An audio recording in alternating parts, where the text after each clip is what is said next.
Genesis 1:28, Genesis 1:28, Genesis 1:28, Genesis 1:28, Genesis 1:28.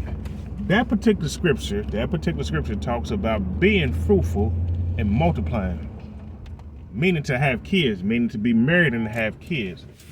That is God telling Adam and Eve to be fruitful and multiplying, and that's what marriage is supposed to be about, being fruitful and multiplying. Now, is that a sin if one don't do it? I mean, isn't it a sin? I mean, because what is a sin? I thought a sin was doing the exact opposite or doing what God told you not to. Like God say don't do that, and you do it, that's a sin. God say do it, and you don't do it, that's a sin. That's what I thought sin was.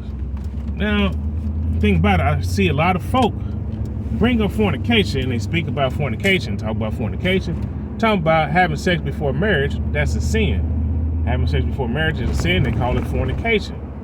They call it fornication. But isn't that a sin too? To be involved in a marriage where you're not being fruitful and multiplying? Or is that a sin becomes okay? Now, I know the devil out there, and this is for the folk of the devil. Some of you can't have no kid. I'm talking about this is for the ones who purposely get in the way of God from having kids. You know, they take pills, they take substance. Some go have vasectomy. Some even go have their eggs removed or do something like that or get in the birth control. Those people, isn't that a sin? And ain't you sinning daily? And for the ones that are involved in a marriage where it is not being fruitful and multiplying, isn't that a sin? That's what I'm getting at. And then, you take a vow before God and you go to God and say, I will love and cherish this woman till death do me part. Isn't it a sin to stay with someone where you no longer honor that person or view that person as someone you love? Here it is, you sleep in one room and they sleep in the other room. Isn't that a sin also?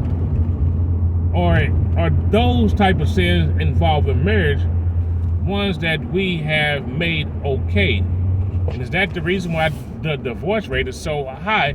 Because folks are involved in so many marriages that don't involve God and following his instructions.